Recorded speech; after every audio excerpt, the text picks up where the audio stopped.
बिस्मिल्लाहिर्रहमानिर्रहीम। अस्सलाम वालेकुम। पाकिस्तान के इलाके थरपारकर में कादियानी औरतें कैसे नौजवान मर्दों को प्यार में फंसाकर उनसे बदकारी करवाती हैं और नौजवानों को इस्लाम से दूर कर देती हैं। ऐसा राज जिसे जानना आपके लिए बहुत ज़रूरी है। कभी कभी गरीबी और भूख इंसान को कुफर के रास्ते तक ले जाते हैं। कुछ ऐसा ही मेरे साथ भी हुआ। हमारे हालात और भूख ने मेरी आंखों पर ऐसी पट्टी बांधी कि मैं सही और गलत का फ़र्क भी न देख पाया और एक ऐसे रास्ते पे चल पड़ा जिसमें सिवाय कुफर के और कुछ नहीं था। याद से 1 साल पहले की बात है। रात के 10 बज रहे थे। मेरे सामने एक कागज़ रखा हुआ था जिस पर मुझे अपने अंगूठे का निशान लगाना था।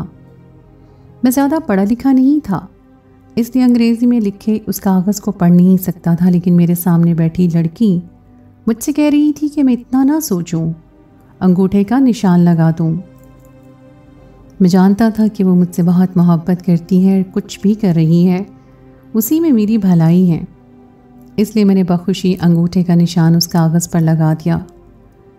मेरे अंगूठा लगाते ही उसके चेहरे पर खुशी आ गई और कहने लगी, शाकिर तुम्हें नहीं पता तुमने कितना अच्छा काम किया है, अब तुम्हारा मुस्तकबिल पूरी तरह बदल जाएगा। उसकी बात सुनकर मैं भी खुश हो गया। वो मेरी ज़िंदगी में उम्मीद की किरण बनकर आई थी, वरना बहुत सालों से हम थर के इस इलाके में बहुत से मसाइल का सामना कर रहे थे। कभी कभी तो खुदकुशी तक का ख्याल दिल में चला आता था। कुछ ही अरसे में यहाँ बहुत से नौजवानों ने हालात से तंग आकर ख़ुदकुशी भी की थी और मुझे लगता था कि मेरा हाल भी कुछ ऐसा ही होने वाला है। पिछले 2 सालों से मैं नौकरी के लिए जूते चट खा रहा था, लेकिन काम मिलकर ही नहीं देता था। घर में खाने तक को लाले पड़ गए थे। अम्मा अक्सर बीमार हो जाती और दवा के पैसे भी ना होते। ऐसे ही एक दिन मैं नौकरी तलाश करके थका हारा घर लौटा तो मैंने अम्मा के साथ एक शहरी लड़की को बैठे देखा जो बहुत ज़्यादा खूबसूरत थी। उसने बड़े अदब से मुझे सलाम किया। फिर अम्मा ने बताया कि यह हमारा घर किराए पे लेने के लिए आई है। पहले तो ये सुनकर मैं कुछ हैरान हुआ, क्योंकि हमने घर किराए पर चढ़ाने की कभी बात ही नहीं की थी और ना ही इस बारे में कभी सोचा था। तो फिर ये लड़की कौन थी और क्यों हमारे घर किराए पर लेने के लिए आई थी?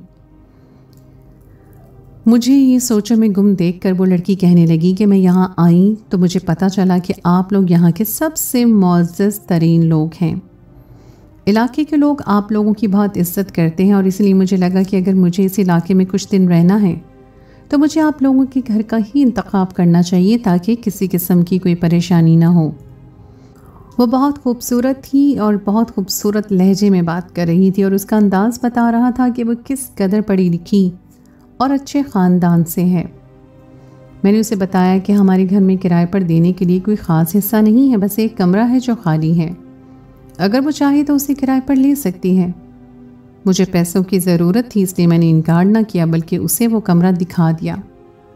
कमरा देखकर उसने खुशी का इजहार किया और कहने लगी कि मैं अकेली ही तो हूँ, मेरे लिए इतना कमरा काफ़ी है। उसने एडवांस के नाम पर 10,000 रुपये मेरे हाथ पर रखे तो मैं हैरान रह गया। मुझे उम्मीद नहीं थी कि वो एक कमरे का किराया 10,000 रुपये देगी, और वो भी एडवांस में। उससे पैसे लेकर मैं अम्मा के पास चला आया और वो कमरे में ही रुक गई। अम्मा कहने लगी, लड़की अच्छी लगती है, पढ़ी लिखी है, इसे किराए पे रख लो। मैंने अम्मा के हाथ में 10,000 रुपये रखे और कहा, अम्मा उसने तो एडवांस भी दे दिया है, मना करने की गुंजाइश ही नहीं।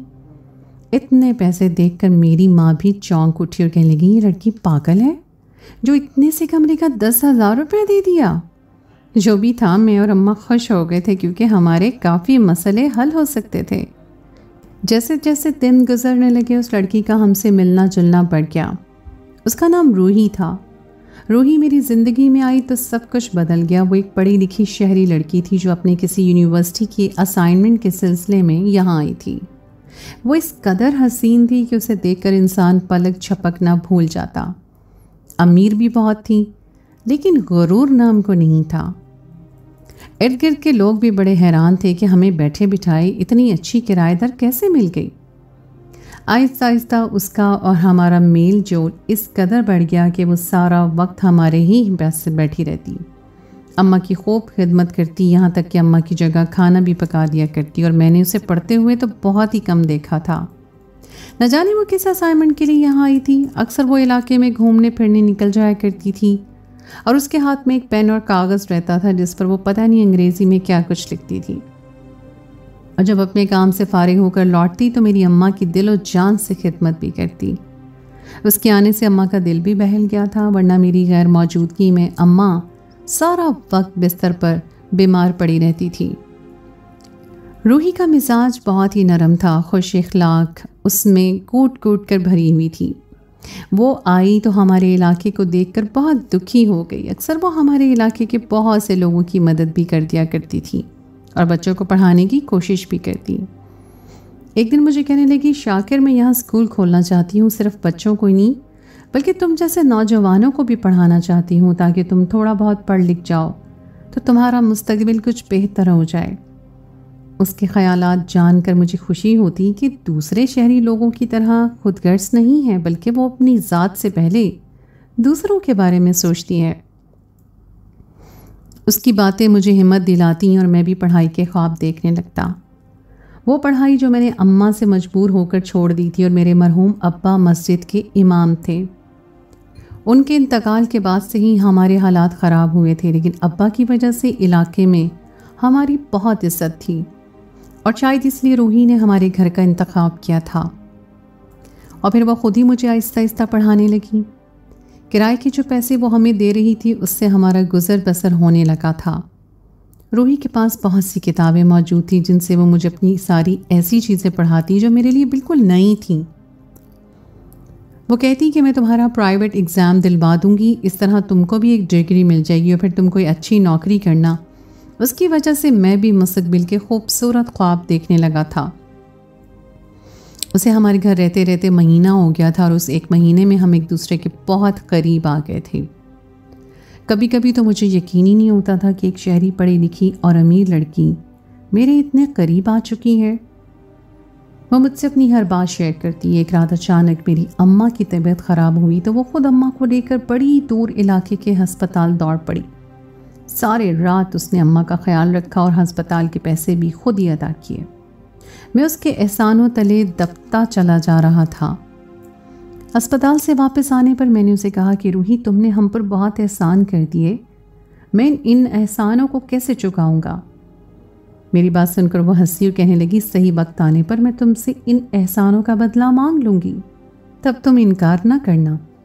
میں نے فوراً وعدہ کر لیا کہ اسے کبھی بھی میری ضرورت ہوگی تو میں پیچھے نہیں ہٹوں گا۔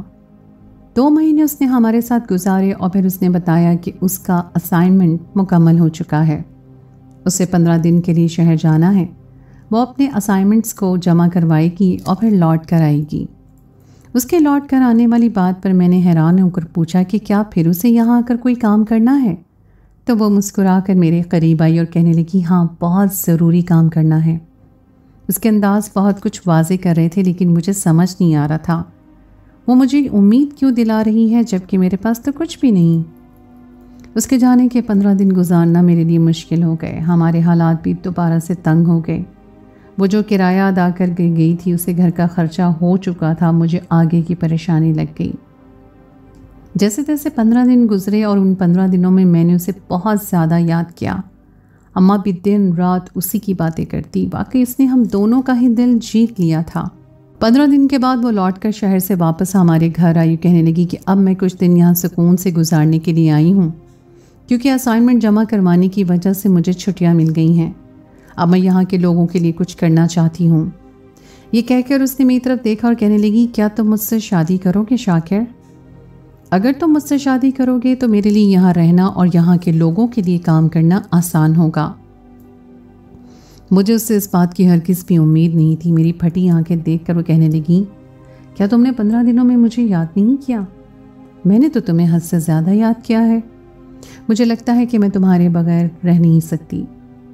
وہ جواب طلب نظروں سے مجھے دیکھ رہی تھی اور میں ابھی تک حیران تھا کہ قسمت مجھ پر اتنی مہربان کیسے ہو گئی۔ میں نے بہت مشکل سے ہکلاتے ہوئے کہا کہ میرے پاس تمہیں دینے کے لیے کچھ بھی نہیں ہے۔ میں سالوں سے نوکری تلاش کر رہا ہوں، ہمارے حالات تمہارے سامنے ہیں۔ میں کس بنا پر تم سے شادی کی حامی بھروں؟ وہ مسکرا کر کہنے لگی کہ تمہارے یہ مسئلے میں حل کر سکتی ہوں. تم اتنے امیر ہو جاؤ گے کہ تم سوچ بھی نہیں سکتے. اپنی ماں کا اچھے سے علاج بھی کروا سکو گے اور اس علاقے کی ترقی کے لیے بھی بہت کچھ کر پاؤ گے. لیکن اس کے لیے تمہیں میری بات ماننی ہوگی. جہاں اس کی باتوں نے مجھے حیران کیا تھا وہیں میں دل ہی دل میں خوش بھی تھا، کیونکہ بیٹھے بٹھائے مجھے ایک خوبصورت لڑکی کا ساتھ مل رہا تھا اور پھر پیسے جیسا بڑا مسئلہ بھی حل ہونے والا تھا. تو میں بھلا کیوں انکار کرتا. میں نے فوراً کہا کہ میں تمہاری بات ماننے کو تیار ہوں. بتاؤ مجھے کیا کرنا ہوگا. سچ تو یہ تھا کہ مجھے بھی روحی سے محبت ہو گئی تھی، بس میں اپنے حالات کی وجہ سے مجبور تھا. اس لیے اپنے دل پر پہرے بٹھائے تھے، ورنہ اس کی ذات اور اس کی عادات و اطوار ایسے تھے کہ کوئی بھی مرد اس کی محبت میں مبتلا ہو سکتا تھا. وہ کہنے لگی میں تم سے صرف محبت کی وجہ سے شادی نہیں کر رہی، بلکہ میں یہاں کے لوگوں کی وجہ سے بھی شادی کر رہی ہوں تاکہ یہاں بدلاؤ لا سکوں. میری زندگی کا ایک مقصد اور بھی ہے جو محبت اور شادی سے ہٹ کر ہے. میں یہاں کے لوگوں کے لیے بہت کچھ کرنا چاہتی ہوں. میں تمہارے ساتھ مل کر یہاں ایسا اسکول بنانا چاہتی ہوں کہ یہاں کا بچہ بچہ تعلیم حاصل کرے. اس کا نیک مقصد جان کر مجھے خوشی ہوئی تھی. مجھے تو لگا تھا کہ پتہ نہیں وہ مجھ سے کیا مانگے گی، لیکن اس نے تو اب بھی اپنی ذات سے ہٹ کر دوسروں کے لیے ہی کچھ مانگا تھا. میں نے کہا میں تمہارا ساتھ دینے کے لیے تیار ہوں. اس نے خود اپنے پیسے سے ہمارے ہی علاقے میں ایک بڑی زمین خریدی اور ایک چھوٹا سا اسکول تعمیر کروانا شروع کر دیا. وہ کہنے لگی ایک دفعہ اسکول کا کام شروع ہو جائے تو پھر ہم شادی بھی کر لیں گے. میں نے اس کے گھر والوں کے بارے میں پوچھا تو وہ کہنے لگی کہ میرے سارے گھر والے باہر ملک میں سیٹل ہیں، میں یہاں اکیلی رہتی ہوں. میرے پاس پیسے کی کوئی کمی نہیں ہے، میں بس لوگوں کی بھلائی کے لیے کام کرنا چاہتی ہوں. میں نے اماں کو بھی اس کے حوالے سے آگاہ کر دیا تھا اور پھر ایک دن وہ ایک اسٹیمپ پیپر کاغذ لے کر آئی جو انگریزی میں لکھا ہوا تھا. اس نے وہ کاغذ میرے آگے رکھا اور کہنے لگی اس پر انگوٹھا لگا دو. یہ کاغذ اسکول کے معاملات کے سلسلے میں تیار کیا گیا ہے. مجھے انگریزی پڑھنی نہیں آتی تھی، اس لیے میں کچھ پریشان ہوا اور پوچھا کہ اس پر کیا کچھ لکھا ہے. وہ کہنے لگی بس یوں سمجھ لو کہ اس پر انگوٹھا لگانے سے تمہاری تقدیر بدل جائے گی، تمہاری زندگی میں بہت کچھ آ جائے گا جس کے بارے میں تم نے کبھی سوچا بھی نہیں ہوگا. یہاں غریب بچے تعلیم حاصل کریں گے اور ان کی تعلیم کے لیے ہمیں شہر سے فنڈز ملیں گے. تمہارا اور میرا خرچہ بھی آسانی سے نکل آئے گا. ہم نیک کام بھی کریں گے اور پیسے بھی کما لیں گے. مجھے روحی پر پورا بھروسہ تھا، اس لیے میں نے انگوٹھے کا نشان لگا دیا. کاغذ اٹھا کر اس کے چہرے پر خوشی آ گئی. وہ کہنے لگی یہ کاغذ بہت قیمتی ہے، تم نے اس پر نشان لگا کر بہت اچھا کام کیا ہے. اس کی بات سن کر میں بھی خوش ہو گیا. اس نے میرے ہاتھ پر 20,000 روپے رکھے اور کہنے لگی اس سے اپنی اماں کا علاج شروع کرواؤ.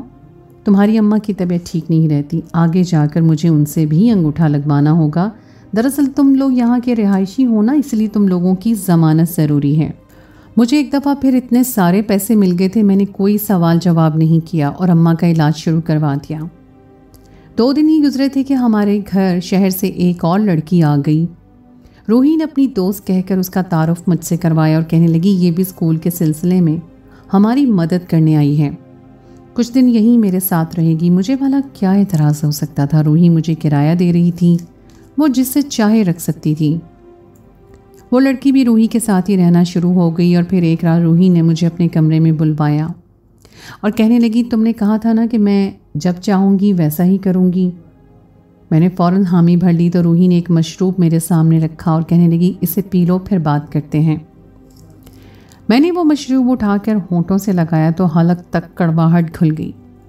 بہت ہی عجیب سا ذائقہ تھا، میں نے پہلی دفعہ ایسا مشروب پیا تھا. وہ دونوں مجھ سے باتیں بھی کر رہی تھیں اور میں ساتھ ساتھ مشروب بھی پی رہا تھا. اور پھر کچھ ہی دیر بعد مجھے ہوش نہ رہا اور مدہوشی کے عالم میں میں ان دونوں لڑکیوں کے ساتھ بدکاری کر بیٹھا. جب صبح کے وقت مجھے ہوش آیا تو میری جان نکل گئی. میں روحی کے کمرے میں تھا اور وہ دونوں لڑکیاں برہنہ سی حالت میں میرے ساتھ بستر پر موجود تھیں. میں گھبرا کر اٹھ بیٹھا تو روحی کی آنکھ کھل گئی. وہ مسکرا کر کہنے لگی کیا بات ہے شاکر، کیوں پریشان ہو رہے ہو؟ میں غصے میں اٹھ کھڑا ہوا. روحی سے پوچھا یہ سب کیا ہے؟ تم نے مجھے رات کو کیا پلایا تھا؟ روحی کہنے لگی شراب تھی اور کچھ بھی نہیں، ایسا بھی کیا ہو گیا ہے؟ गुस्से से मेरे हाथ पांव कांप रहे थे। मैंने उसे कहा कि तुम जानती हो कि क्या किया है मैंने सारी रात। तुम दोनों औरतों के साथ बदकारी की है, ये ज़ना है और ये कैसा गुनाह है, क्या तुम्हें मालूम नहीं? वो हंसकर कहने लगी कि हमारे दीन में ये गुनाह नहीं है, बल्कि तुम्हें तो खुश होना चाहिए कि 2 खूबसूरत औरतें भी तुम्हें मिल रही हैं और पैसा भी। फिर क्या एतराज़ है? उसकी बात सुनकर मैं चौंक गया और पूछा, क्या कह रही हो तुम? क्या तुम मुसलमान नहीं हो? क्या तुम्हें मालूम नहीं कि इस्लाम में ये कितना बड़ा गुनाह है? मेरी बात सुनकर रूही ने एक ऐसी बात कही कि मेरे कदमों तले से ज़मीन निकल गई। वो कहने लगी, नहीं, मैं मुसलमान नहीं हूँ, मैं कादियानी हूँ। मैं मिर्ज़ा ग़ुलाम अहमद कादियानी की पैरोकार हूँ और तुम भी तो कादियानी हो। तुम कौन से मुसलमान हो? इसलिए ना तुम पर कोई गुनाह हुआ है ना मुझ पर। कादियानी का लफ्ज़ सुनकर मुझे ऐसा लगा था जैसे किसी ने मेरी रूह कब्ज़ कर ली हो। मैं एक कादियानी लड़की को ना सिर्फ अपने घर में जगह दे बैठा था, बल्कि अपने दिल में भी बसा चुका था और उसने बड़ी चालाकी से मेरे ईमान को बर्बाद किया था। मैंने नफ़रत से कहा कि मैं कादियानी नहीं हूँ, मैं मुसलमान हूँ और जो कुछ रात तुमने किया मेरे नज़दीक वो बदकारी है, जो मेरे दीन में बहुत बड़ा गुनाह है। रूही ने कागज़ का वो टुकड़ा मेरे सामने लहराया जिस पर मैंने अंगूठा लगाया था। कहने लगी, ये इस बात का सबूत है कि तुम कादियानी हो चुके हो। इस पेपर पर तुमने खुद इस बात का इतराफ़ किया है कि तुम मिर्ज़ा ग़ुलाम अहमद कादियानी को अपना नबी मानते हो और अब तुम्हारा दीन कादियानियत है। तुम इस बात से इनकार नहीं कर सकते और अगर तुमने मेरे हवाले से कोई भी बात किसी को बताने की कोशिश की तो मैं सबको ये कागज़ दिखाऊंगी और फिर तुम्हें पता चलेगा कि मैं कौन हूँ। रूही की बात सुनकर मेरी आंखों से आंसू बहने लगे थे। नाने जाने अनजाने में कुफर के रास्ते पे चल पड़ा था। मैं गरीब था और उसने मेरी इसी कमज़ोरी का फ़ायदा उठाया था, लेकिन उसने मुझे ही क्यों चुना, ये बात मुझे समझ नहीं आई थी। और फिर आहिस्ता आहिस्ता खुद उसने एक ऐसी हकीकत से पर्दा उठाया कि मेरी जान निकल गई। उसने मुझे बताया कि उसने मेरा घर इसलिए चुना क्योंकि उसे मालूम था कि मैं यहाँ के साबका इमाम का बेटा हूँ। लोग हमारी बहुत इज्जत करते हैं, दीन के मामले में हमारी बहुत अच्छी हैसियत है। लोग अपने मसाइल लेकर अक्सर मेरी माँ के पास आया करते थे, इसलिए उसने सीधा मुझ पर वार किया ताकि मेरे ज़रिए कादियानियत का प्रचार आसानी से कर सके। लोगों को गुमराही के रास्ते पर चलाना उसके लिए बहुत आसान हो गया था। वो यहाँ किसी यूनिवर्सिटी के असाइनमेंट के सिलसिले में नहीं आई थी, बल्कि यहाँ के लोगों के बारे में मालूमात इकट्ठी करने आई थी कि किस तरह लोगों को कादियानियत के सांचे में ढाला जा सकता है। 2 महीने में से यहाँ के लोगों और उनके मसाइल का अच्छी तरह अंदाज़ा हो गया था और अब वो इसी बात से फ़ायदा उठाने वाली थी। उसने अपना पर्स खोला, लाख रुपए निकाल कर मेरे हाथ पर रखे और कहने लगी कि जल्दी स्कूल तामीर होने वाला है। मैं यहाँ के बच्चों को कादियानियत की तालीम दूंगी और उन्हें बताऊंगी कि कादियानी मज़हब क्या होता है। तुम्हें मेरा साथ देना होगा और हम यहाँ कादियानियत को आम कर देंगे और इतने खामोशी से ये काम करेंगे कि किसी को कानों कान खबर नहीं हो सकेगी। लोग तुम पर, तुम्हारी माँ पर भी भरोसा करते हैं और तुम और तुम्हारी माँ मिलकर ही यहाँ के लोगों को कादियानी होने की तरगीब दोगे। मैंने फ़ौरन इनकार में सर हिलाया और कहा कि मेरे लिए मुमकिन नहीं है, मैं मुसलमान हूँ और मरते दम तक मुसलमान ही रहूँगा। इस कागज़ पर अंगूठा मैंने अपनी लाइल्मी और नादानी में लगाया है। तुमने मुसलमान बनकर हमारी पीठ पर खंजर खोपा है, लेकिन इसका ये मतलब नहीं है कि मैं तुम्हारे इशारों पर नाचकर पूरे इलाके के लोगों को कुफर के रास्ते पे चलने दूंगा। तुम और तुम्हारा मिर्ज़ा कादियानी सब झूठे हैं। दीन इस्लाम का नाम इस्तेमाल करके तुम लोग हमें बदनाम करना चाहते हो। सच तो ये है कि तुम्हारा इस्लाम से कोई वास्ता नहीं। मेरी बात सुनकर रूही गुस्से में कहने लगी, अगर तुमने मेरे साथ न दिया तो मैं सबको ये कागज़ भी दिखाऊंगी और आज जो तुमने हमारी वीडियो बनाई है वो भी दिखाऊंगी। फिर तुम कैसे अपने आप को बचा सकोगे? सोच लो, अगर मेरा साथ दोगे तो बहुत फ़ायदे में रहोगे और अगर मेरे खिलाफ जाओगे तो घाटे का सौदा होगा। उसने मेरे खिलाफ जो खेल खेला था, मेरे लिए ख़ुद को बचाना मुश्किल हो गया था। समझ नहीं आ रहा था कि मैं किस तरह लोगों को अपनी बेगुनाही का यकीन दिलाऊंगा। उसके पास जो सबूत थे उन्हें देखकर तो इलाके के लोग मुझे लम्हों में यहाँ से निकाल बाहर फेंकते और मैं अपने घर से भी दरबदर हो जाता। मैं खामोशी से उस कमरे से बाहर निकल आया और अपनी माँ के सामने हर बात का एतराफ़ कर लिया। सारा सच जानकर मेरी माँ भी दंग रह गई थी। बज़ाहिर सीधी सादी और मोहब्बत करने वाली रूही इस कदर मक्कार निकलेगी हम दोनों माँ बेटे ने सोचा भी नहीं था। जो भी था, मैं कादियानियत के रास्ते पे किसी सूरत नहीं चल सकता था। मैंने गुस्ल किया, कलमा पढ़ा और जाए नमाज पर सजदा रेज़ हो गया। मैं अपने रब से माफ़ी मांग रहा था। मैंने जो कुछ किया था वो ला इल्मी में किया था, मुझे माफ़ी चाहिए थी। मैंने सच्चे दिल से तौबा की और खुदा से इस बात की दुआ की कि वो मुझे इस गलत रास्ते से बचा ले। मैं अपने आप को बर्बाद कर चुका था, अब दूसरे लोगों को इस कुफर के रास्ते पे नहीं धकेल सकता था। रूही उठते बैठते मुझे मजबूर कर रही थी कि मैं उसका साथ दूं और इलाके के लोगों में आहिस्ता आहिस्ता कादियानियत का प्रचार करूं। समझ नहीं आ रहा था कि मैं क्या करूं। और फिर एक रोज़ मेरी दुआएं कबूल हो गईं। 2 महीने तक उसके हाथों ब्लैकमेल होने के बाद एक दिन रूही और उसकी दोस्त के किसी काम के सिलसिले में शहर से निकली थी कि रास्ते में उनका एक्सीडेंट हो गया और वो दोनों मौके पर ही मर गईं। यह हादसा ज़्यादा दूर नहीं हुआ था, इसलिए मैं फ़ौरन ही वहाँ पहुँचा। रूही के सामान से मुझे वो कागज़ मिल गया जो उसके पास था। मैंने उसके 4 टुकड़े किए, उन दोनों के मोबाइल फ़ोन्स को तोड़ कर ज़ाया कर दिया जिनमें मेरी वीडियोज़ थी, और लोगों को ये खबर ना होने दी कि वो दोनों कादियानी थीं और मुझे भी अपने जाल में फंसाया था। मैंने और मेरी माँ ने इलाके के नए इमाम के साथ मिलकर इलाके में इस्लाम की तालीमात को तेज़ी से फैलाना शुरू कर दिया। मुझे यकीन था कि कादियानी लोग एक दफ़ा फिर हमारे इलाके पे ज़रूर हमला करेंगे। उन्हें मालूम था कि यहाँ लोग पढ़े लिखे नहीं हैं। ज़िंदगी की बुनियादी ज़रूरियात में हमें इस कदर परेशान कर रखा है कि हम दीनी मामलात की तरफ ध्यान ही नहीं दे पाते, और इसीलिए वो आसानी से हम पर वार कर सकते हैं। पिछले कुछ अरसे से मैंने थर पारकर के बहुत से इलाकों से खबर सुनी है कि हमारे थर पारकर में कादियानी औरतें इसी तरह आकर नौजवानों को गुमराह कर रही हैं। मेरी खुदा से दुआ है कि कोई नौजवान पस्ती का शिकार ना हो और अल्लाह पाक हम सबको कुफर से बचाएं। थर पारकर में खातुबुन नबीयीन कॉन्फ्रेंस का ज़्यादा से ज़्यादा इनेकाद वक्त की अहम ज़रूरत है। उलमा कराम और हुकूमत को इस सिलसिले में इक़दामात करने की ज़रूरत है।